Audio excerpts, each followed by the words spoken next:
ലഹരി വിരുദ്ധ മനുഷ്യ ശൃംഖല 2025 മെയ് 1 വൈകിട്ട് 5 മണിക്ക് വൈപ്പിൻ മുതൽ മുനമ്പം വരെ നടത്തുന്നതിന് മുന്നോടിയായി 12ാം വാർഡ് ഗ്രാമീണ വായനശാലയിൽ വെച്ച് വെള്ളിയാഴ്ച വൈകിട്ട് 4 മണിക്ക് സംഘാടക സമിതി രൂപീകരണ യോഗം നടന്നു. CPM നേതാവ് EP ശിവദാസ് മാസ്റ്റർ യോഗം ഉദ്ഘാടനം ചെയ്തു. ശ്രീമതി പ്രഭിത അധ്യക്ഷത വഹിച്ചു. MR രാജേഷ് ക്ലാസ് എടുത്തു. EK Jayan, NA Raju, Siddharthan, KP Aneesh എന്നിവർ സംസാരിച്ചു. ഇന്ന് വിദ്യാർത്ഥികൾ ഉൾപ്പെടെ മിക്കവാറും എല്ലാ സ്കൂളുകളിലും അതുപോലെ തന്നെ കോളേജുകളിലും നമ്മുടെ നാട്ടിൻപുറങ്ങളിലും അതിമാരകമായ ലഹരി വസ്തുക്കൾ നമ്മുടെ നാട്ടിൽ ഇന്ന് വ്യാപകമായി വരികയാണ്. ഇതിൻ്റെ ദുരന്ത ഫലങ്ങളാവട്ടെ അത് ഏറ്റവും കൂടുതൽ അനുഭവിക്കുന്നത് നമ്മുടെ വീടുകളിലുള്ള സ്ത്രീകളും അതുപോലെ തന്നെ കുട്ടികളുമാണ്. ലഹരി നേരത്തെ മുതൽ ഇവിടെ ഉണ്ട്. പക്ഷെ ഇത്രയ്ക്കും മാരകമായ രൂപത്തിൽ ഈ ലഹരിയുടെ വ്യാപനം ഈ അടുത്ത കാലത്തായിട്ടാണ് കണ്ടുവരുന്നത്. അത് നമ്മുടെ നാട്ടിൽ മാത്രമല്ല, കേരളത്തിലോ ഇന്ത്യയിലോ മാത്രമല്ല, ലോകത്താകമാനം ഇത്രയ്ക്ക് മാരക വിഷമായിട്ടുള്ള ഈ ലഹരി വസ്തുക്കൾ ഇന്ന് വളരെ വ്യാപകമായിരിക്കാം. ഇതിനൊരു കാരണമുണ്ടാകും. എനിക്ക് തോന്നുന്നു ഇന്ന് സാധാരണ ആളുകൾ അധ്വാനിച്ച് ജീവിക്കുക എന്നത് അവർക്ക് വളരെ പ്രയാസകരമായ ഒരു സംഗതിയാണ്. വളരെ പെട്ടെന്ന് കൈ നിറയെ കാശുണ്ടാക്കാനും ആ കാശ് ഉപയോഗിച്ച് അവർക്ക് ആർഭാടകരമായ ജീവിതം നയിക്കുന്നതിനും ഉള്ള അത്യുത്സാഹത്തിന്റെ ഭാഗമായിട്ടാണ് ഈ ലഹരി വസ്തുക്കൾ ഇത്രക്കേറെ ഈ ലോകത്താകമാനം വ്യാപിച്ചിട്ടുള്ളത്. ഇന്ന് കോളേജുകളിലൊക്കെ പണ്ട് ഈ ലഹരി വസ്തുക്കൾ ഉപയോഗിക്കുന്നുണ്ട്. അത് ഏതെങ്കിലും ഒരു ലഹരി കഞ്ചാവ് പോലെയുള്ള സംഗതിയെ ബീഡി വലിച്ച് ഏതെങ്കിലും മരത്തിന്റെ ചോട്ടിലൊക്കെ പോയിരുന്ന് കടമ്പനിട്ട കവിതയൊക്കെ ആലപിക്കുന്ന ഒരു അനുഭവമാണ് നമ്മളൊക്കെ കോളേജിൽ പഠിച്ചിരുന്നപ്പോൾ കേട്ടിട്ടുള്ളത്. എന്നാൽ ഇന്ന് സ്കൂൾ ലെവലിലേക്ക് എന്ന് പറഞ്ഞാൽ ഏകദേശം 10 വയസ്സ് വരെയുള്ള ആള്, അതിന്റെ താഴേക്ക് ഞാൻ പറയുന്നില്ല, 10 വയസ്സ് വരെയുള്ള ആൺകുട്ടികളും പെൺകുട്ടികളും ഉൾപ്പെടെ ഇതിന്റെ വാഹകരോ ഇതിന്റെ ഉപയോക്താക്കളോ ആയിട്ട് മാറിയിട്ടുണ്ട്. നമ്മളെല്ലാവരും നമ്മുടെ മക്കൾ സുരക്ഷിതരാണെന്നും അവർ രാവിലെ സ്കൂളിലോ അല്ലെ ജോലിയിടങ്ങളിലോ പോയി ജോലി ചെയ്ത് അല്ലെ പഠിച്ച് നമ്മുടെ വീടുകളിലേക്ക് വരുന്നുണ്ട് എന്നാണ് നമ്മുടെ എല്ലാവരുടെയും ധാരണ. പക്ഷെ പലപ്പോഴും ഏറ്റവും മിടുക്കന്മാരായിട്ടുള്ള കുട്ടികളും അതുപോലെ തന്നെ വളരെ അച്ചടക്കത്തോടു കൂടി മക്കളെ വളർത്തുന്ന വീടുകളിലെ കുട്ടികളും പലപ്പോഴും ഇത്തരത്തിലുള്ള ലഹരി വ്യാപനത്തിനും ലഹരി ഉപയോഗത്തിനും അടിമപ്പെട്ടു പോകുന്നൊരവസ്ഥ നമ്മൾ ഇന്നിപ്പോ സംസാര വിഷയമായിട്ടുണ്ട്. ഇന്ന് ടി വി തുറന്നപ്പോൾ നമ്മൾ കണ്ടൊരു വാർത്ത, അതുപോലെ തന്നെ പത്രം തുറന്നപ്പോൾ നമ്മൾ കണ്ടൊരു വാർത്ത, ഒരു 6 വയസ്സുള്ള കുട്ടിയെ ഒരുത്തൻ കുളത്തിലിട്ട് വെള്ളത്തിൽ മുക്കി കൊന്ന ഒരു വാർത്തയാണ് നമ്മളിത് കണ്ടത്. അപ്പോൾ ആ 6 വയസ്സുള്ളൊരു കുട്ടി പലവട്ടം ആ കുളത്തിൽ നിന്ന് കയറി പോരാൻ ശ്രമിക്കുമ്പോഴും ഇവൻ അതിനെ വീണ്ടും ആ വെള്ളത്തിലേക്ക് മുക്കി കൊല്ലുന്ന ഒരു അവസ്ഥയും അവസാനം ചെളി നിറഞ്ഞ ഒരു സ്ഥലത്തേക്ക് ആ കുട്ടിയെ തള്ളിവിടുന്ന, ചവിട്ടി താഴ്ത്തുന്ന ഒരവസ്ഥയിലേക്ക് അങ്ങനെയുള്ളൊരു വാർത്തയാണ് നമ്മൾ കേട്ടത്. അങ്ങനെ നമ്മൾ സ്വപ്നത്തിൽ പോലും വിചാരിക്കാത്ത തരത്തിലുള്ള ചില രീതികളാണ് ഈ നാട്ടിൽ നടന്നു വരുന്നത്. മിക്കവാറും ഇതൊരു സ്വയബോധം കൊണ്ട് ചെയ്യുന്നതാവണമെന്നില്ല. ഇത്തരത്തിലുള്ള മാരകമായ ലഹരി വസ്തുക്കൾ ഉപയോഗപ്പെടുത്തി അവര് മസ്തിഷ്കത്തെ പോലും തളർന്നു പോകുന്ന അവസ്ഥയിലാണ് മനുഷ്യത്വ വിരുദ്ധമായ രീതിയിലുള്ള ഇത്തരം പ്രവർത്തനങ്ങൾ നമ്മുടെ നാട്ടിൽ കണ്ടുവരുന്നത്. ഇത് നമ്മൾ അനുവദിച്ചുകൂടാ. നമ്മുടെ വാർഡിലാണെങ്കിൽ നമ്മൾ ഇതിനു മുൻപും ഒരു ദിവസം എക്സൈസും അതുപോലെ തന്നെ പോലീസും ഉൾപ്പെടെ മനപ്പള്ളി പാലത്തിന്റെ അവിടെ നിന്ന് ഈ ലഹരിക്കെതിരെ നമ്മളൊരു വലിയ ഘോഷയാത്ര സംഘടിപ്പിക്കുകയുണ്ടായി. പ്രതിഷേധ ജാഥയാണ് ശരിക്കും അതില് ഒരു 100-300 സ്ത്രീകൾ ഉൾപ്പെടെയുള്ള ആളുകൾ ആ പരിപാടിയിൽ പങ്കെടുക്കുകയുണ്ടായി. അങ്ങനെ സാമൂഹ്യ സാംസ്കാരിക രംഗങ്ങളിൽ പ്രവർത്തിക്കുന്ന ആളുകൾ നമ്മുടെ പ്രദേശത്ത് മാത്രമല്ല ഒട്ടുമിക്ക സ്ഥലങ്ങളിലും ഇത്തരത്തിലുള്ള പ്രതിഷേധങ്ങൾ ഉയർത്തിക്കൊണ്ടുവരുന്നുണ്ട്. ടീച്ചർമാരും അധ്യാപകരും ഉൾപ്പെടുന്ന ഈ പൊതുസമൂഹത്തിൽ ഉൾപ്പെടുന്ന മുഴുവൻ ആളുകളെയും ഉൾപ്പെടുത്തിക്കൊണ്ടാണ് നമുക്ക് ആ പരിപാടി വിജയിപ്പിക്കാൻ നമ്മൾ തീരുമാനിച്ചിട്ടുള്ളത്. ഇതിന്റെ അടിസ്ഥാനത്തിൽ വൈപ്പിൻകരയിലെ ആകമാനം ഇത് വിജയിപ്പിക്കുന്നതിനുള്ള സംഘാടക സമിതികൾ രൂപീകരിച്ചിട്ടുണ്ട്. വൈപ്പിൻ ഏരിയ തലത്തിൽ, വൈപ്പിൻ മണ്ഡലത്തിൽ നമ്മൾ ഇത്തരത്തിലുള്ള പരിപാടി സംഘാടക സമിതി രൂപീകരിച്ച് പ്രവർത്തിച്ചിട്ടുണ്ട്.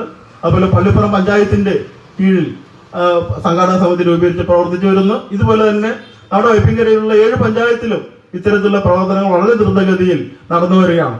അത് 1-ാം തീയതി നടക്കുന്ന പരിപാടി മാത്രമല്ല, അതിനു മുന്നേ നമ്മൾ നിരവധി ക്ലാസ്സുകൾ, വീട്ടുമുറ്റ സദസ്സുകൾ നമ്മൾ നടത്താൻ ഉദ്ദേശിച്ചിട്ടുണ്ട്.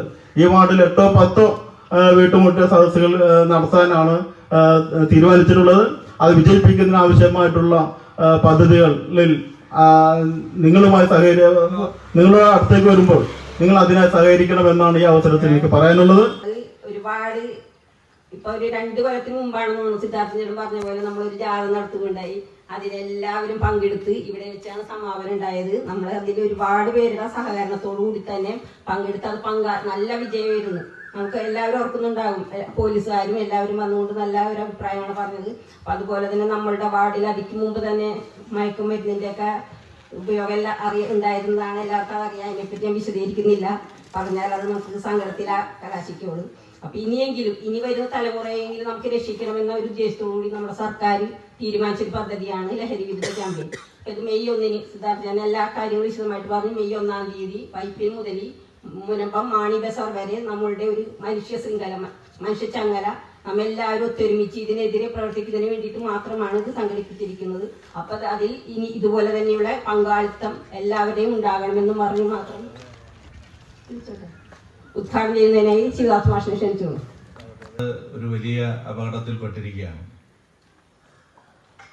നമ്മുടെ നാട്ടിലെ ചില കുട്ടികളെയും ചെറുപ്പക്കാരെയും ലഹരി മാഫിയ സംഘം പിടികൂടിയിരിക്കുകയാണ്.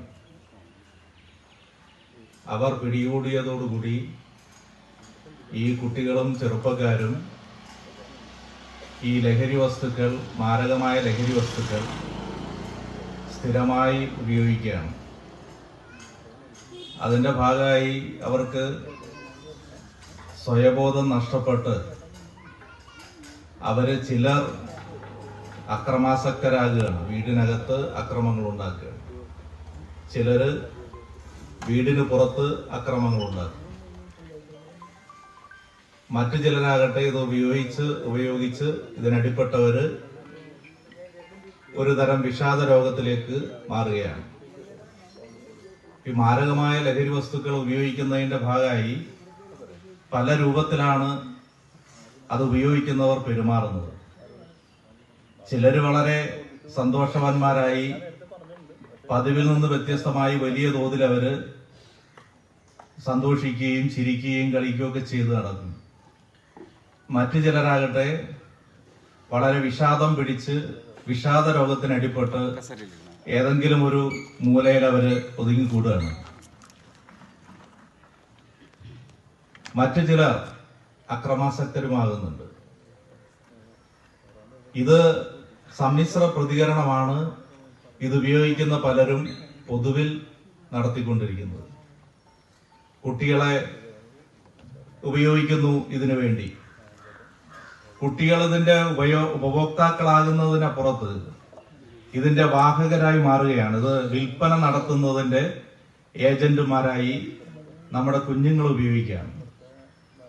കാരണം എന്താണെന്ന് വെച്ചാൽ വലിയ ലക്ഷങ്ങളുടെയും കോടികളുടെയും വിൽപ്പന നടക്കുന്ന, വരുമാനം കിട്ടുന്ന ഒരേർപ്പാടാണ് ലഹരി കച്ചവടം. നമ്മുടെ ഇന്ത്യയിലേക്ക് ലഹരി വസ്തുക്കൾ ഏറ്റവും കൂടുതൽ എത്തുന്നത് വിദേശ രാജ്യങ്ങളിൽ നിന്ന് എത്തുന്നത് ഗുജറാത്തിലെ മുന്ദ്ര തുറമുഖത്തിലൂടെയും മഹാരാഷ്ട്രയിലെ ബോംബെ തുറമുഖത്തിലൂടെയുമാണ്. അപ്പൊ ഇത് വ്യാപകമായി നമ്മുടെ രാജ്യത്തേക്ക് തുറമുഖങ്ങൾ വഴി അല്ലെങ്കിൽ എയർപോർട്ടുകൾ വഴി എല്ലാം വ്യാപകമായി ഇതിങ്ങനെ എത്തിക്കൊണ്ടിരിക്കുന്നു. അത് കോടികളാണ് അതിൻ്റെ വിൽപ്പനയിലൂടെ മറിയുന്നത്. ലക്ഷങ്ങളും കോടികളും വില വരുന്ന ഈ മാരകമായ വിഷവസ്തുക്കൾ വിൽപ്പന ഏറ്റവും കൂടുതൽ നടന്നാൽ ഏറ്റവും കൂടുതൽ വരുമാനം കിട്ടും എന്നതുകൊണ്ട് ഏറ്റവും കൂടുതൽ വിൽക്കാൻ വേണ്ടി അവർ ഉപയോഗിക്കുന്നത് ഈ കുട്ടികളെയാണ്, സ്കൂൾ കുട്ടികളെയാണ്. അപ്പൊ സ്കൂൾ കുട്ടികളെ സ്കൂളിന്റെ പടിക്കൽ കാത്തുനിന്ന് അവരുടെ സുഹൃത്തുക്കളെ തന്നെ അതിന് ഉപയോഗിക്കുകയാണ്.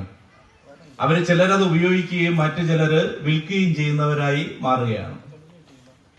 ചില ആളുകൾ ഇത് ഉപയോഗിക്കുന്നത് അവരുടെ സുഹൃത്തുക്കൾ കൂടെ പങ്കുവയ്ക്കുകയാണ്. ഇതിന്റെ പ്രത്യേകത, ഇത് ഒരു തവണ ഉപയോഗിച്ചാൽ പിന്നെ ജീവിതകാലം മുഴുവൻ ഞങ്ങൾ ഇത് ഉപയോഗിക്കില്ലെന്ന് പറയുന്ന രൂപത്തിലല്ല ഇതിന്റെ നിർമ്മാണം. ഉപയോഗിച്ചാൽ വീണ്ടും ഉപയോഗിക്കാൻ പ്രേരണ തോന്നുന്ന വിധത്തിൽ അല്ലെങ്കിൽ അതിന് ആസ്വദിക്കാൻ വീണ്ടും വീണ്ടും പ്രേരിപ്പിക്കുന്ന വിധത്തിലുള്ള രാസവസ്തുക്കളാണ് ഇതിന് ഉപയോഗിക്കുന്നത്. ഞാൻ അതിന്റെ പേരും കാര്യങ്ങളും വിശദാംശങ്ങളും പറയുന്നില്ല. ഇവിടെ നമ്മുടെ പോലീസ് സേനയിലെ തന്നെ ഈ രംഗത്ത് ഏറ്റവും കൂടുതൽ സൈബർ രംഗത്തും ഏറ്റവും കൂടുതൽ അറിയപ്പെടുന്ന മുഖ്യമന്ത്രിയുടെ വിശിഷ്ട സേവാ മെഡലെല്ലാം നേടിയ SI ശ്രീ രാജേഷ് ഇവിടെ എത്തിയിട്ടുണ്ട്. അദ്ദേഹം ഇതിനെക്കുറിച്ച് വളരെ വിശദമായി പറയും. നാം മനസ്സിലാക്കേണ്ട ഒരു കാര്യം, ഈ കുഞ്ഞുങ്ങളെ എല്ലാവരും ഇതിന്റെ ഏജന്റുമാരായി അല്ലെങ്കിൽ ഇതിന്റെ വാഹകരായി ഉപയോഗിക്കുന്നത് രണ്ട് കാരണങ്ങളാലാണ്. ഒന്ന്, കുട്ടികളെ ആരും സംശയിക്കില്ല.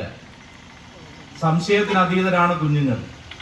അപ്പൊ അവരുടെ ബാഗിനകത്ത്, സ്കൂളിൽ പഠിക്കാൻ പോകുന്ന കുട്ടികളുടെ ബാഗിനകത്ത് ഈ മാരകമായ ലഹരി വസ്തുക്കൾ ഉണ്ടെങ്കിൽ അതുണ്ട്, അല്ലെങ്കിൽ അത് കൊണ്ടു നടക്കുകയാണ് വരുന്നത് പെട്ടെന്ന് ആർക്കും അങ്ങനെ തോന്നാൻ സാധ്യതയില്ല. കാരണം കുട്ടികളെ അങ്ങനെ സംശയിക്കാൻ ഇടയില്ലല്ലോ. അപ്പൊ സംശയത്തിന് അതീതരായവരെ ഉപയോഗിക്കാം. അതിൽ പെട്ടവരാണ് ഈ കുഞ്ഞുങ്ങൾ. കുട്ടികൾ അതിന് സംശയത്തിന്റെ നിഴലിൽ നിൽക്കുന്നവരല്ല. ആരും സംശയിക്കില്ല, നമ്മൾ സംശയിക്കില്ലല്ലോ. മറ്റൊന്ന്, കുട്ടികൾക്ക് കിട്ടുന്ന നിയമപരമായ ആനുകൂല്യങ്ങൾ. ഇനി ഇത് പിടിക്കപ്പെട്ടാലും മുതിർന്നവർക്ക് കിട്ടുന്ന ശിക്ഷ കുട്ടികൾക്ക് കിട്ടുകയില്ല എന്ന ബോധ്യം. അപ്പൊ നിയമത്തിന്റെ പരിരക്ഷയും സമൂഹത്തിന്റെ സംശയിക്കാതിരിക്കുന്ന ആനുകൂല്യവും, ഇത് രണ്ടും കുട്ടികൾക്കുണ്ട് എന്നതുകൊണ്ട് കുട്ടികളെയാണ് ഏറ്റവും കൂടുതൽ ഇതിനു വേണ്ടി ഉപയോഗിക്കുന്നത്. അത് മുതിർന്നവരാണ്, യുവാക്കൾ, ചെറുപ്പക്കാരും ചെറുപ്പക്കാരികളും അത് ഉപയോഗിക്കുന്നവരുണ്ട്, അത് വിൽക്കുന്നവരുണ്ട്. അപ്പൊ ഏറ്റവും കൂടുതൽ ഒരു ലാഭ കച്ചവടം എന്നുള്ള നിലക്കാണ് ലഹരി കച്ചവടത്തെയും ലഹരി ഉപയോഗത്തെയും കാണുന്നത്. ഉപയോഗിക്കുന്നവര് സ്വാഭാവികമായി ഇത് ഉപയോഗിക്കാൻ അതിന് അടിപ്പെട്ട ആളുകൾ അല്ലെങ്കിൽ ഉപയോഗിക്കുന്ന ശീലമുള്ള ആളുകൾക്ക് അത് വാങ്ങണമെങ്കിൽ നല്ല പണം മുടക്കുണ്ട്. അപ്പൊ അവരാദ്യം ചെയ്യുന്നത്, ഈ ചെറുപ്പക്കാര് അവരുടെ വീട്ടിനകത്ത് നിന്ന് പണം ചോദിക്കാണ്. അപ്പൊ ആദ്യം ഇത് എന്താണെന്ന് അറിയില്ല, അത് അച്ഛനും അമ്മയും വീട്ടിലുള്ളവരും ഒക്കെ പണം കൊടുക്കും അവർക്ക്. സംസ്ഥാനങ്ങളിൽ കേരളത്തിലെ പോലീസും എക്സൈസ് വകുപ്പും കൂടെ പോയി ഈ ലഹരി ഉപയോഗിക്കുന്നവരെ, ലഹരി നിർമ്മിക്കുന്നവരുണ്ട്. ഈ ഹൈദരാബാദിലെ ഇയാള് ലഹരി നിർമ്മാണശാല നടത്തുകയാണ്. ഹൈദരാബാദിലെ ലഹരി നിർമ്മാണശാല, ഫാക്ടറി നടത്തുകയാണ് അയാളെയാണ് അറസ്റ്റ് ചെയ്ത് കൊണ്ടുവന്നത് Thrissur police, Thrissur city police. അങ്ങനെ നാടിന്റെ, ഈ രാജ്യത്തിന്റെ വിവിധ കേന്ദ്രങ്ങളിലേക്ക് ഓടിപ്പോകുന്ന ഈ ലഹരി കച്ചവടക്കാരെ കയ്യോടെ പിടിക്കുകയാണ് കേരളത്തിലെ പോലീസും എക്സൈസ് വകുപ്പും കൂടി. അങ്ങനെ പിടിക്കുകയും കേസെടുക്കുകയും ഒക്കെ ചെയ്തപ്പോഴാണ് 1,15,000-ൽ പരം കേസുകൾ കേരളത്തിൽ രജിസ്റ്റർ ചെയ്തത്. അത് ഇന്ത്യയിൽ ഏറ്റവും കൂടുതൽ കേസ് രജിസ്റ്റർ ചെയ്ത സംസ്ഥാനമായി കേരളം മാറി. 98.12% കേസുകൾ ഈ കേരളത്തിൽ രജിസ്റ്റർ ചെയ്തു. ഇന്ത്യയിലെ ദേശീയ ശരാശരി എന്ന് പറയുന്നത്, ഇന്ത്യയിൽ മൊത്തം രജിസ്റ്റർ ചെയ്യപ്പെടുന്ന കേസുകളുടെ ശതമാനം എന്ന് പറയുന്നത് 78%. കേരളത്തിലേതോ 98%. അപ്പൊ ഇന്ത്യയിൽ ആകമാനം രജിസ്റ്റർ ചെയ്യപ്പെടുന്ന കേസുകളുമായി താരതമ്യം ചെയ്താൽ കേരളത്തിൽ രജിസ്റ്റർ ചെയ്യപ്പെടുന്ന കേസുകൾ ഏറെ വലുതാണ് എന്ന് പറഞ്ഞാൽ, എന്നാലോ ഇന്ത്യയിൽ മറ്റു സംസ്ഥാനങ്ങളിൽ എത്തുന്നതിനേക്കാൾ വളരെ കുറവ് ലഹരി മരുന്നാണ് ഇവിടെ എത്തുന്നത്. പക്ഷേ പിടിക്കുകയാണ്, അതിനെല്ലാം കൈയോടെ പിടിക്കുകയാണ്, വേരോടെ പിടിച്ചു മാറ്റുകയാണ് നമ്മൾ. ആ പരിശ്രമത്തിലാണ് ഏർപ്പെടുന്നത്. അങ്ങനെ സർക്കാരിന്റെ ഊർജിതമായ പരിശ്രമത്തിൽ പോലീസും എക്സൈസും കൂടി നടത്തുന്ന ഈ ലഹരി വേട്ടയിൽ ഇതിന്റെ ഒരു അന്തിമ വിജയത്തിലേക്ക് ഇത് എത്തണം എന്നുണ്ടെങ്കിൽ, അന്തിമമായി ഇത് വിജയിക്കണം എന്നുണ്ടെങ്കിൽ ജനങ്ങളുടെ ഇടപെടൽ വേണം. ജനകീയ ഇടപെടലില്ലാതെ ഇത് നമുക്ക് നടത്താൻ കഴിയില്ല, വിജയിപ്പിക്കാൻ പറ്റില്ല. ഇപ്പോ പോലീസ് ആകട്ടെ എക്സൈസ് ആകട്ടെ പിടിക്കുന്നവര് എല്ലാം ഈ രഹസ്യ വിവരങ്ങളുടെ അടിസ്ഥാനത്തിലാണ് പിടിക്കുന്നത്.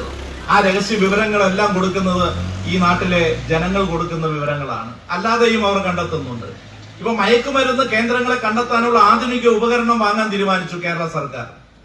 കേരളത്തിലെ സർക്കാർ തീരുമാനിച്ചിരിക്കുന്നത് ഈ മയക്കുമരുന്ന് കണ്ടെത്താനുള്ള അതിന്റെ ആധുനികമായ മെഷീൻ വാങ്ങാൻ തീരുമാനിച്ചു.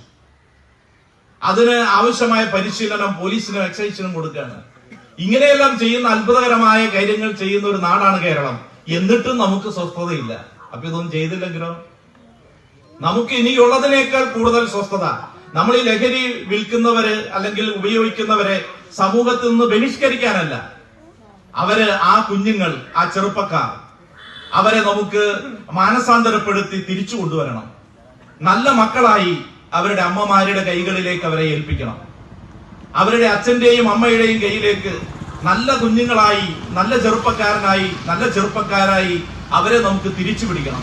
ചെല്ലുമ്പോ എല്ലായിടത്തും നമുക്ക് കിട്ടുന്നത് നിങ്ങൾ മോശക്കാരാണെന്നല്ല അതിന്റെ അർത്ഥം. ഈ ഒരു ശ്രേണിയിലുള്ള തലമുറയെ നമുക്ക് സംസാരിക്കാൻ, കാണാൻ കിട്ടാറില്ല. അവിടെ കിട്ടാനൊരു എളുപ്പ മാർഗമുണ്ട്. അത് വേണമെങ്കിൽ പറഞ്ഞുതരാം. അടുത്ത യോഗത്തിന് നിങ്ങൾ വേണമെങ്കിൽ ഒന്ന് പരീക്ഷിച്ച് നോക്കുക. ഇനിയിപ്പോൾ നോട്ടീസ് അടിക്കുമ്പോൾ അതിൻ്റെ അടിയിൽ NB എന്ന് പറഞ്ഞിട്ട് ഇങ്ങനെ എഴുതിയാൽ മതി. ഇവിടെ വരുന്നവർക്കൊക്കെ 2 പെഗ് മദ്യവും ഒരു താറാമുട്ട പുഴുങ്ങിയതുകൊണ്ട് എന്ന് പറഞ്ഞാൽ ചിലപ്പോൾ നിങ്ങൾക്ക് ഇവിടെ ഇരിക്കാൻ സ്ഥലം കിട്ടിക്കൊള്ളണമെന്നില്ല. ആ സാധനത്തിനാണ് ഈ ലഹരി എന്ന് പറയുന്നത്. ലഹരിക്കൊറ്റ ഡെഫിനിഷൻ, ഇനി അതിൽ കൂടുതൽ വിശാലമായിട്ട് പറയേണ്ട ഒരു കാര്യമില്ല. കുറേ കാലമായിട്ട് ഒരു 10-15 വർഷമായിട്ട് ഞാനൊരു 10-12 വർഷമായിട്ട് ഈ അവയർനെസ് ക്ലാസ്സുകളിലൊക്കെ പങ്കെടുക്കാറുണ്ട്. സെമിനാറുകൾ, പല പൊതുപരിപാടികൾ. ഇപ്പോൾ കുറേയുടെ ആയിട്ട് ഈ ഇതുമായിട്ട് ബന്ധപ്പെട്ട, ലഹരിയായിട്ട് ബന്ധപ്പെട്ട കാര്യങ്ങൾ. ഇതിനു മുമ്പ് കുറച്ച് കാലമായിട്ട് നമ്മൾ സ്ഥിരമായിട്ടൊരു 3-4 വിഷയങ്ങളുണ്ട്. അതിലൊന്ന് ഈ ട്രാഫിക് ആക്സിഡൻറ്റുകൾ ആയിട്ട് ബന്ധപ്പെട്ട സംഭവം. മറ്റൊന്ന് ഈ സ്ത്രീകൾക്കും കുട്ടികൾക്കും എതിരെയുള്ള ലൈംഗിക അതിക്രമങ്ങളുമായിട്ട് ബന്ധപ്പെട്ട വിഷയം.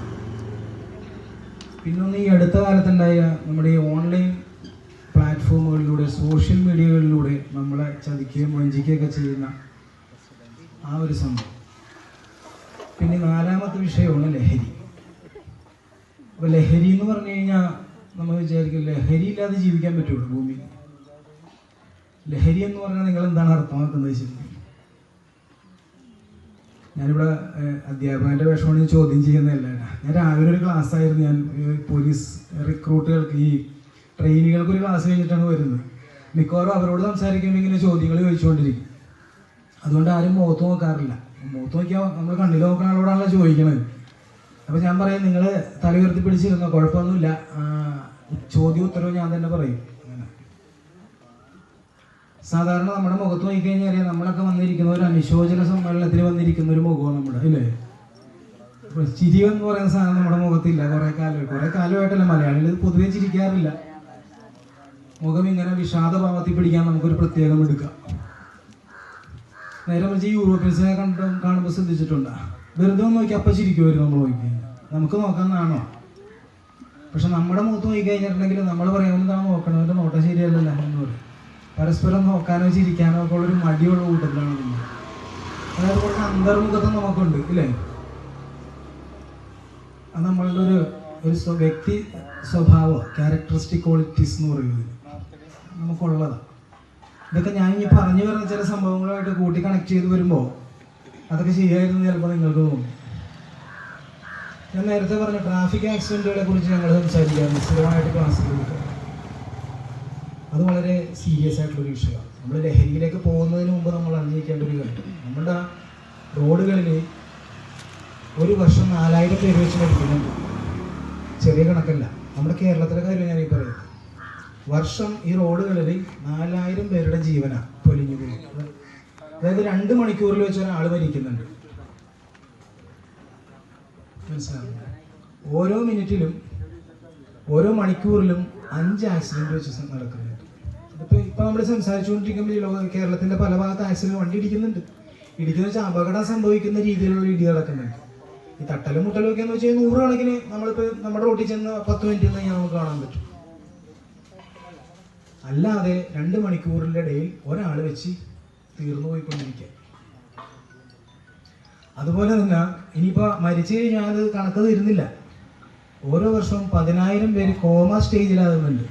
അതായത് കണ്ണ് മാത്രം ചലിപ്പിക്കാൻ പറ്റും, ഇങ്ങനെ ആകാശത്തേക്ക് വേറെ ഒന്നും ചെയ്യാൻ പറ്റില്ല, ആരുടെയെങ്കിലും സഹായം വേണം. അങ്ങനെ ഓരോ വീടുകളുടെ മുറികളിലും 10,000 പേര് വെച്ച്, അതായത് ഓരോ വർഷവും 10,000 പേരെ നമ്മളിങ്ങനെ കൊടുത്തുകൊണ്ടിരിക്കുക ഈ റോഡുകളിൽ.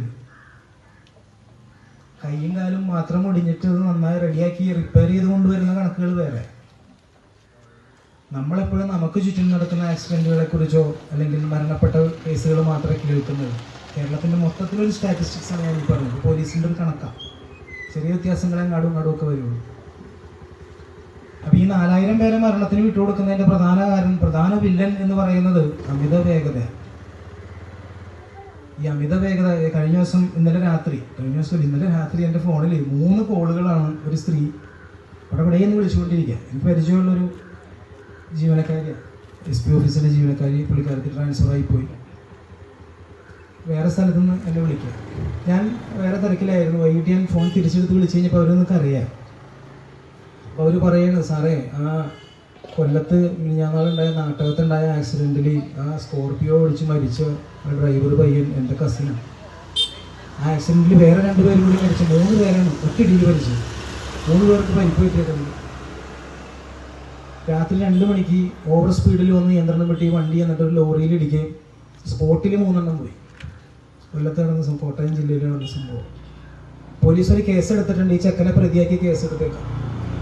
അപ്പോൾ ഏതായാലും ഞാൻ പാവപ്പെട്ട വീട്ടുകാർക്ക് വേറെ വണ്ടി മേടിച്ചിട്ട് പോകുന്നതാണ്. ആ വീട്ടുകാർക്ക് 10 പൈസ കിട്ടാൻ പോണില്ല. കാരണം ആരുടെയെങ്കിലും നെഗ്ലിജൻസിനാണ് ഈ ആക്സിഡൻറ്റുകൾ ഉണ്ടാകുന്നതെങ്കിൽ അവന് കിട്ടില്ല ഒന്നും. പക്ഷെ വണ്ടിയിൽ മരണപ്പെട്ട 2 പേർക്ക് ആക്സിഡൻറ്റ് ക്ലെയിം കിട്ടും. ഇനി എന്തെങ്കിലും ചെയ്യാൻ പറ്റുമോ സാറേ എന്ന് ചോദിച്ചിട്ടുണ്ട്. കൊല്ലം ജില്ലയിൽ അവരൊക്കെ തോറ്റി. ഇനി ഇവിടെ എന്തെങ്കിലും വല്ല ഉടായ്പോലതുകൊണ്ടാന്ന് പറയാനാണ് എന്നെ വിളിക്കുന്നത്. അപ്പം അതിനകത്ത് ചെയ്യാൻ പറ്റിയ 1-2 കാര്യങ്ങൾ, അത് എത്രത്തോളം പ്രാക്ടിക്കലാവുമെന്ന് എനിക്കറിയാൻ പാടില്ല. ഞാൻ പറഞ്ഞു വന്നത് അതല്ല. നിങ്ങളുടെ മനസ്സിലുണ്ടാകണം ഈ ഒരു ആക്സിഡൻറ്റിൻ്റെ കാര്യം. അതൊന്ന്. രണ്ടാമത്തെ വിഷയമായിട്ട് ഞാൻ നേരത്തെ പറഞ്ഞു, സ്ത്രീകൾക്കും കുട്ടികൾക്കെതിരെയുള്ള ലൈംഗിക അതിക്രമ കേസുകൾ. നമ്മൾ പത്രങ്ങളിൽ വായിക്കുന്ന കേസുകൾ മാത്രമേ നമ്മൾ അറിയുന്നത്. നിങ്ങൾ ഇന്ന് കാലത്ത് റിപ്പോർട്ടായ ഒരു വാർത്ത കേട്ടിട്ടുണ്ടാവും കേട്ടോ. മാളയിൽ നിന്ന് വന്ന അറിഞ്ഞാ തൃശ്ശൂർ ജില്ലയിലെ മാള പോലീസ് സ്റ്റേഷനിൽ റിപ്പോർട്ടായ ഇന്നലെ വൈകിട്ട് 4:20 കാണാണ്ടായ 6 വയസ്സുള്ള UKG-കാരൻ പയ്യനാണ്. 9 മണിയോടുകൂടി ആ കുട്ടിയുടെ ബോഡി കിട്ടുന്നത് ഒരു പാടത്തെ ഒരു കുളത്തിനാണ്. 20 വയസ്സുള്ള ഒരുത്തൻ, അവൻ ലൈംഗിക വൈകൃതമുള്ളൊരുത്തൻ ആ കുട്ടീനെ ആ രീതിയിൽ പീഡിപ്പിക്കാൻ ശ്രമിച്ചു. 6 വയസ്സുള്ള കൊച്ചിന് ചാമ്പക്കാരാന്നും പറഞ്ഞുകൊണ്ട് വിളിച്ചുകൊണ്ട് പോയതാ ജാതിത്തോട്ടത്തിനിടയിൽ കൂടി. ഈ കുട്ടി എതിർത്തതിന് ശേഷം ഇത് അമ്മനോട് പറഞ്ഞു പിടിച്ച് കിടക്കാം. ഇന്നിപ്പോൾ ക്രൈം റേറ്റ് നോക്കിക്കഴിഞ്ഞാൽ 15-നും 18-നും ഇടയിലുള്ള കുട്ടികൾ ചെയ്യുന്ന കുറ്റകൃത്യത്തിന് ഒപ്പം പിടിക്കാൻ ഇവിടുത്തെ കൊട്ടേഷൻ ഗ്യാങ്ങുകൾക്ക് പോലും കഴിയുന്നില്ല എന്നുള്ളതാണ് വാസ്തവം. 15 വയസ്സിനും 18 വയസ്സിനും ഇടയിൽ ഒരുത്തൻ കൊല്ലുന്നുണ്ടെങ്കിൽ അത് നിഷ്ഠൂരമായ കൊലപാതകമാണ്. വെറുതെ കൊന്നാൽ പോരാവില്ലേ. 2011 നടന്ന നിർഭയ കേസ് നിങ്ങൾ കേട്ടിട്ടില്ലേ? നമ്മളെല്ലാവരും ഞെട്ടിത്തെറിച്ച് അതിനുശേഷം നിയമത്തിൽ തന്നെ കാതലായ മാറ്റം വരുത്തിയൊരു സംഭവമാണ് നിർഭയ കേസ്. 6 പേരാണ് പ്രതികൾ. 2 പേര്, ഒരാള് വിചാരണ വേളയിൽ ജയിലിൽ തൂങ്ങി മരിച്ചു. 4 പേരെ തൂക്കിക്കൊന്നു 2021. നിങ്ങൾ ഓർക്കണം, 2012 നടന്ന അറസ്റ്റിൽ നമ്മുടെ രാജ്യം വരെ തൂക്കിക്കൊല്ലുന്ന 2021. 10 വർഷം കൊടുത്ത് ഈ പ്രോസസ്സ് കംപ്ലീറ്റ് ചെയ്യാനായിട്ട്. എന്തൊരു ഗതികേടാണെന്ന് ആലോചിച്ച് നോക്കണേ. രക്ഷപ്പെട്ട ഒരുത്തനുണ്ട്, 5-ാം പ്രതി, 6-ാം പ്രതി. 18 വയസ്സ് പൂർത്തിയാകാൻ 2 മാസം കുറവുണ്ടായി. ആ ആനുകൂല്യം കിട്ടിയവൻ 3 വർഷത്തെ തടവ് ശിക്ഷ കഴിഞ്ഞിറങ്ങി കറക്ഷണൽ സെന്ററിൽ കൊണ്ടുപോയിട്ട് അവന് ഫുഡ് ക്രാഫ്റ്റ് ഇൻസ്റ്റിറ്റ്യൂട്ടിന്റെ കോഴ്സ് പഠിപ്പിച്ച് പാസ്സാക്കി സർട്ടിഫിക്കറ്റും കൊടുത്ത് ഇങ്ങോട്ട് ഇറക്കി വിട്ടിട്ടുണ്ട്. അവനാണ് ആ കേസിൽ ഏറ്റവും ഗുരുതരമായ മൃഗീയമായ രീതിയിൽ ആ കുട്ടിയെ അതായത് ജാക്കി ലിവർ എൽ ഷേപ്പിലുള്ളൊരു വണ്ടിയുടെ ജാക്കി ലിവർ, തുരുമ്പ് പിടിച്ച ജാക്കി ലിവർ ഇട്ടിട്ട് അതിൻ്റെ കുടൽമാല പിടിച്ച് വെളിയിലേക്ക് കൊണ്ടുവന്ന് അത്രയും വലിയ ക്രൂരകൃത്യം ചെയ്ത പയ്യൻ അവനാണ് ചെയ്തത്, മറ്റവരൊന്നുമല്ല. 18 ആയിട്ടില്ല. 15നും 18നും ഇടയിൽ ഒരുത്തൻ ക്രൈം ചെയ്യുന്നുണ്ടെങ്കിൽ അതൊരു ഗ്രേവ് ക്രൈം ആയിരിക്കുള്ളൂ. നമ്മൾ വിചാരിക്കുന്നതിൻ്റെ അപ്പുറത്താണ് ഇതിൻ്റെ ഡെപ്ത്. നമ്മളെ ഒരു കേസിനെ കുറിച്ച് ഞാൻ അത് പറയാൻ കാര്യം, ഞാൻ എപ്പോഴും ഈ മയക്കുമരുന്നുമായിട്ട് ബന്ധപ്പെട്ട സംഭവങ്ങൾ പറയുമ്പോൾ ഏതെങ്കിലും കേസുകളൊക്കെ പറയാറുണ്ട്. മിക്കവാറും അങ്ങനെ പറയുമ്പോൾ ഇന്നലെ സംസാരിച്ച കേസിനെ പറ്റി എനിക്ക് ഇന്ന് പറയേണ്ടി വരാറില്ല. മിനിഞ്ഞാന്നാൾ പറഞ്ഞ കേസിനെ പറ്റി ഇന്നലെ പറയേണ്ടി വരാറില്ല. എന്തുകൊണ്ടാണെന്ന് അറിയാമോ? എന്താണ് ഞാനങ്ങനെ പറയാത്ത? മറന്നുകൂടാറുന്നോ? വന്നുകൊണ്ടേയിരിക്കുകയാണ് കേസുകൾ. ഇങ്ങനെ തിരിഞ്ഞു നോക്കി, ലാപ്ടോപ്പ് ഒന്ന് നോക്കി, അല്ലെങ്കിൽ നമ്മുടെ വയർലെസ് സിസ്റ്റത്തിലൊന്ന് ശ്രദ്ധിച്ചു കഴിഞ്ഞാൽ നമുക്കറിയാം വെറൈറ്റി ആയിട്ട് ഏത് വേണമെന്ന് നമ്മൾ ചില വലിയ വലിയ തുണിക്കടക്കാരനോ ഏത് എടുക്കണമെന്ന് ഇങ്ങനെ നോക്കി, ഏത് പറയണമെന്ന് നോക്കി അന്തം വിട്ട് നിൽക്കുക. അതിന് മാത്രം തിരമാല കണക്കിനാണ് കേസുകൾ വരുന്നത്. രസമുള്ള കേസുകളാണ്, വെറൈറ്റി കേസുകൾ. ചില കേസുകൾ നമ്മൾ ശ്രദ്ധിക്കും. 2022 നമ്മുടെ കേരള കോസ്റ്റ്, അതായത് കേരള തുറമുഖത്ത്, കേരളത്തിന്റെ അതിർത്തിയിൽ വരുന്ന കോസ്റ്റൽ ഏരിയയിൽ 2 ബോട്ട് പിടിച്ചായിരുന്നു. കോസ്റ്റ് ഗാർഡ് പോയി പിടിച്ചത്. ഫിഷിംഗ് ബോട്ട്, നമ്മുടെ Indian fishing boat, little Jesus, Prince എന്നൊക്കെ പറഞ്ഞ 2 ബോട്ട്. 21 തമിഴന്മാരാണിത് അവിടെ കിടന്ന് മീൻ പിടിച്ചുകൊണ്ടിരിക്കുക. പക്ഷെ അതിർത്തി നോക്കുമ്പോൾ നമ്മുടെ കോസ്റ്റ് ഗാർഡിൻ്റെ ഇതായിട്ട് വരും. അത് ഒരു രഹസ്യവിവരം കിട്ടിച്ചെന്ന് പിടിക്കണതാണ്. ഈ പാർട്ടി ബോട്ടിലേക്ക് കയറുന്നു, പരിശോധിക്കുന്നു. നോക്കിക്കഴിഞ്ഞപ്പോൾ വെളുത്ത പോളിത്തീൻ ചാക്കുകളിലാക്കിയിട്ട് ഒരെണ്ണത്തിൽ 3 ചാക്കും, മറ്റേ ബോട്ടിൽ 20 ചാക്കുമായിട്ട് 250 കിലോ ഹെറോയിനായിരുന്നു. അന്താരാഷ്ട്ര മാർക്കറ്റിൽ 1526 കോടി രൂപ വിലപിടിപ്പുള്ള ഹെറോയിൻ. 1526 കോടി എന്നൊക്കെ പറയുമ്പോൾ ഈ കോടിയുടെ കണക്കൊക്കെ നമ്മൾ വെറുതെ ഇങ്ങനെ എഴുതി പറയാമെന്ന് മാത്രമല്ല, നമുക്ക് സ്റ്റേഷൻ കിട്ടൂല. എങ്ങനെയാണ് ഇല്ലേ? 1 കോടി എന്ന് പറഞ്ഞാൽ 100 ലക്ഷം എന്ന് പറഞ്ഞാൽ നമുക്കത് പറയാൻ മാത്രമേ ഉള്ളൂ. അതിന്റെ കണക്ക് നമുക്ക് ഒരിക്കലും കിട്ടില്ല.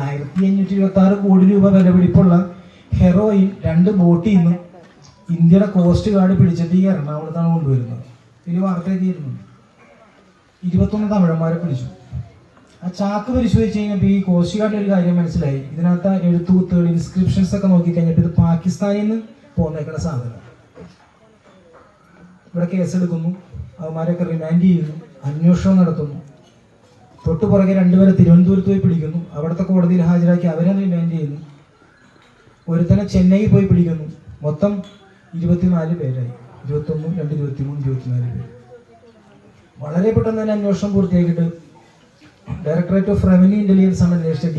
DRI എന്ന് പറയുന്ന വലിയ ഏജൻസിയാണ്. നമ്മുടെ ഫിനാൻസ് പോർട്ട്ഫോളിയോ ധനകാര്യ വകുപ്പിന്റെ കീഴിൽ വരുന്ന ഒരു ഏജൻസിയാണ് അത് അന്വേഷിക്കുന്നത്. എല്ലാവരും ഒരു നല്ല പണി കൊടുക്കണമെന്ന രീതിയിൽ തന്നെ കാത്തിരുന്ന ഒരിതാണ്. ഞാൻ അതിന്റെ ജഡ്ജ്മെന്റ് വന്നു. എന്തായിരുന്നു അറിയാം വിധിച്ചത്? വിധി എന്തായിരുന്നു നോക്കിയാൽ, നിങ്ങൾ പത്രങ്ങൾ വായിക്കാഞ്ഞിട്ടാണോ അല്ലെങ്കിൽ ഈ വാർത്തകളൊന്നും നമ്മൾ അറിയുന്നില്ല.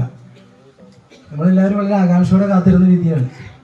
24 പേരെ വെറുതെ വിട്ട്, തെളിവില്ലെന്ന്. 1550 കോടി രൂപ ഇന്റർനാഷണൽ മാർക്കറ്റിൽ വിലയുള്ള ഹെറോയിൻ പിടിച്ച കേസ്. ഹെറോയിനായിട്ട് തന്നെ അവിടെ ഇരിപ്പുണ്ട്.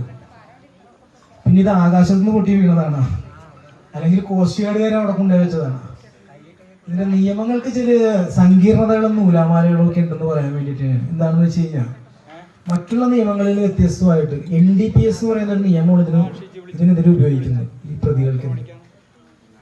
അപ്പൊ ഈ നിയമം ഇച്ചിരി സങ്കീർണമായ നിയമം, അതായത് ഇത്തിരി കഠിനമായ ശിക്ഷകൾ കൊടുക്കുന്ന ഒരു നിയമം. കഠിനമായ ശിക്ഷകൾ കൊടുക്കുന്ന നിയമങ്ങൾ കുറച്ചും കൂടി ഗൗരവത്തോടു കൂടിയാണ് ഈ കോടതികൾ കാണുന്നത്. അതായത് അതിൻ്റെ പ്രൊസീജിയറുകൾ, ആ നിയമ നടത്തിപ്പൊക്കെ ഒരുപാട് സ്ക്രൂട്ടിനൈസേഷൻ നടത്തിയിട്ട് ചെറിയ ചെറിയ ഫോൾട്ടുകൾക്ക് പോലും കോടതി പ്രതിക്കാണ് അതിൻ്റെ ആനുകൂല്യം കൊടുക്കുന്നത്. അങ്ങനെ കൊടുത്തെടുത്ത് എന്ത് പറ്റി? മിക്കവാറും നമ്മൾ പറയാറുണ്ട്, ഞങ്ങൾ എല്ലാവരും കൂടി പിടിച്ചു കൊടുത്താണ്, സ്റ്റേഷനിലെ ജീപ്പ് വന്ന് അവനെ കൊണ്ടുപോയി, ഞങ്ങളിതേ അവിടെ നിന്ന് ഇവിടെ എത്തുന്നതിന് മുമ്പ് തന്നെ പ്രതി ഇവിടെ എത്തി. ഞാൻ പറഞ്ഞ രീതിയിൽ തന്നെയുള്ള ഞാനിതിനകത്ത് കുറച്ച് പേരുടെ പേരുകൾ മാത്രമാണ് ഈ ഇതിലെടുത്ത് വന്നിട്ടുള്ളൂ. ആരെയൊക്കെ ഇനി ഇതിൻ്റെ കൂടെ ചേർക്കണമെന്ന് ഇതിന് ശേഷം ആളുകൾ പറയുക. ഇത് സംഘാടക സമിതി രക്ഷാധികാരി 1 TP സോമസുന്ദരൻ, അറിയില്ല, Kairali. 2 NA Raju. 3 PK Babu. Chairman Praseetha Babu. Vice ചെയർമാൻമാർ NA Sadanandan, OV Kuttan, Jayasree teacher, Jyothi Gopalakrishnan, Siji, Binsy, Asha, Shaina അല്ലേ. Convener VK Siddharthan. ജോയിന്റ് കൺവീനർമാർ മധു, EV ഗോപി, തങ്കം ഗോപിനാഥ്, അനിത രവി, സനിഹ അരുൺ, ബാലു നാരായണൻ, സാലു നാരായണൻ, മധു, പ്രീതി ശിവരാജ്. ട്രഷറായിട്ട് KP അനീഷ്. നിങ്ങൾക്ക് ആരെ വേണമെങ്കിലും കൂട്ടിച്ചേർക്കണമെന്നുണ്ടെങ്കിൽ പറഞ്ഞാൽ കൂട്ടിച്ചേർക്കാം. ഓരോ സംഘടനയും ഈ ആശാവർക്കർമാരെയും കുടുംബശ്രീ ആളിനെയൊക്കെ ഉൾപ്പെടുത്തിക്കൊണ്ടാണ് ഇത് ചെയ്തിട്ടുള്ളത്. അപ്പോൾ ആർക്കെങ്കിലും ആരെങ്കിലും ഇതിൽ കൂട്ടിച്ചേർക്കണമെന്നുണ്ടെങ്കിൽ പറയുക, അല്ലെങ്കിൽ ആരെങ്കിലും ഒഴിവാക്കണമെന്നുണ്ടെങ്കിൽ അത് പറയുക. ഇല്ല എന്ന് വിശ്വസിക്കുന്ന അവഗണനീയ എല്ലാവരും ഇത് കൈയടിച്ച് അംഗീകരിക്കാം.